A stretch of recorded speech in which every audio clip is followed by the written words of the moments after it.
जय श्री कृष्णा, जय श्रीमन नारायण।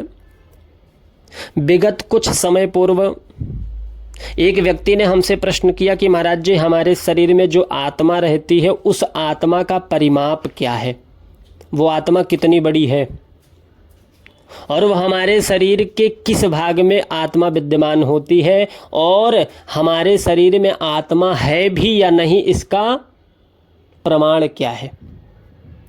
तो इसका प्रमाण ये है कि भगवान श्री कृष्ण गीता में कहते हैं कि अविनाशी तु तद विद्धि येन सर्वमिदं ततं विनाशमव्यय यस्यास्य न कश्चित् कर्तुमर्हति। जो सारे शरीर में व्याप्त है उसे ही तुम अविनाशी समझो, उस अव्यय आत्मा को नष्ट करने में कोई भी समर्थ नहीं है। अच्छा, इस श्लोक में संपूर्ण शरीर में व्याप्त आत्मा की प्रकृति का अधिक स्पष्ट वर्णन हुआ है। सभी लोग समझते हैं कि जो सारे शरीर में व्याप्त है वह चेतना है। प्रत्येक व्यक्ति को शरीर में किसी अंश या पूरे भाग में सुख दुख का अनुभव होता है, किंतु चेतना की यह व्याप्ति किसी के शरीर तक ही सीमित रहती है। एक शरीर के सुख तथा दुख का बोध दूसरे शरीर को नहीं हो पाता। फलतः प्रत्येक शरीर में व्यष्टि आत्मा है और इस आत्मा की उपस्थिति का लक्षण व्यष्टि चेतना द्वारा परिलक्षित होता है। इस आत्मा को बाल के अग्रभाग के 10,000वें भाग के तुल्य बताया जाता है। श्वेताश्वतर उपनिषद में इसकी पुष्टि हुई है। वहां पर लिखा गया है कि बालाग्रसत भागस्य सतधा कल्पितस्य च भागो जीवः स विज्ञेयः सा चानन्त्याय कल्पते। यदि बाल के अग्रभाग को 100 भागों में विभाजित किया जाए और फिर इनमें से प्रत्येक भाग को 100 भागों में विभाजित किया जाए तो इस तरह के प्रत्येक भाग की माप आत्मा का परिमाप है। इसी प्रकार यही कथन निम्नलिखित श्लोक में मिलता है कि केशाग्रसत भागस्य शतांशः सादृशात्मकाः जीवः सूक्ष्म स्वरूपोऽयं संख्यातीतो हि चित्कणाः। आत्मा के परमाणुओं के अनंत कण हैं जो माप में बाल के अगले भाग यानी नोक के 10,000वें भाग के बराबर हैं। इस प्रकार आत्मा का प्रत्येक कण भौतिक परमाणुओं से भी छोटा है और ऐसे असंख्य कण हैं।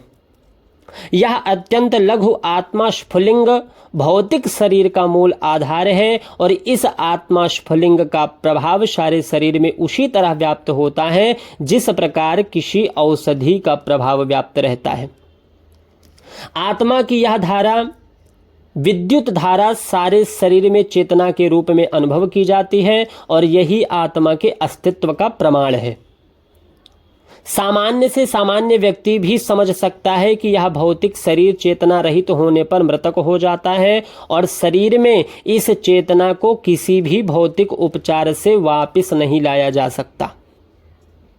अतः यह चेतना भौतिक संयोग के फलस्वरूप नहीं है अपितु आत्मा के कारण है। मुंडकोपनिषद में सूक्ष्म परमाणविक आत्मा की ओर अधिक विवेचना हुई है। एषो पुराणात्मा चेतसा वेदितव्यो यस्मित् प्राणाः पंक्षधाः संविवेश प्राणैश्चित्तं सर्वमोतं प्रजानां यस्मिन् विशुद्धे विभवत्येषयात्मा। आत्मा आकार में अणु तुल्य है जिसे पूर्ण बुद्धि के द्वारा ही जाना जा सकता है। यह अणु आत्मा 5 प्रकार के प्राणों में तैर रहा है। प्राण, अपान, व्यान, समान तथा उदान, और यह हृदय के भीतर स्थित है और देहधारी जीव के पूरे शरीर में अपने प्रभाव का विस्तार करता है। जब आत्मा को 5 वायुओं के कल्मश से शुद्ध कर लिया जाता है तो इसका आध्यात्मिक प्रभाव प्रकट हो जाता है। हठ योग का प्रयोजन विविध आसनों द्वारा उन 5 प्रकार के प्राणों को नियंत्रित करना है जो आत्मा के घेरे हुए हैं। यह योग किसी भौतिक लाभ के लिए नहीं अपितु भौतिक आकाश के बंधन से अणु आत्मा की मुक्ति के लिए किया जाता है। इस प्रकार अणु आत्मा को सारे वैदिक साहित्य ने स्वीकारा है और प्रत्येक बुद्धिमान व्यक्ति अपने व्यवहारिक अनुभव से इसका प्रत्यक्ष अनुभव करता रहता है।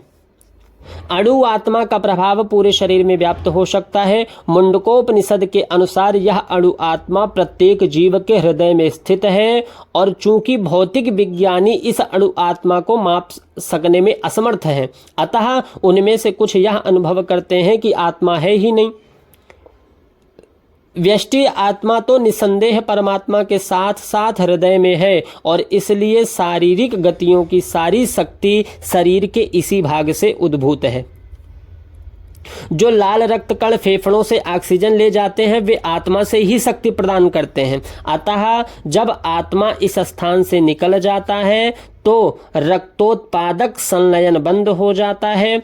औषधि विज्ञान लाल रक्त कणों की महत्ता को तो स्वीकार करता है, किंतु वह यह निश्चित नहीं कर पाता कि शक्ति का स्रोत आत्मा है।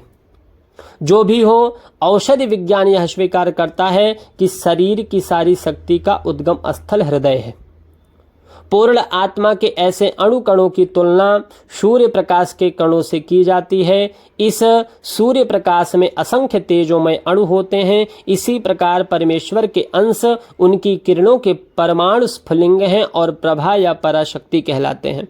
अतः चाहे कोई वैदिक ज्ञान का अनुगामी हो या आधुनिक विज्ञान का, वह शरीर में आत्मा के अस्तित्व को नकार नहीं सकता। भगवान ने स्वयं भगवत गीता में आत्मा के इस विज्ञान का विशद वर्णन किया है। जय श्री राधे, जय जय श्री कृष्ण।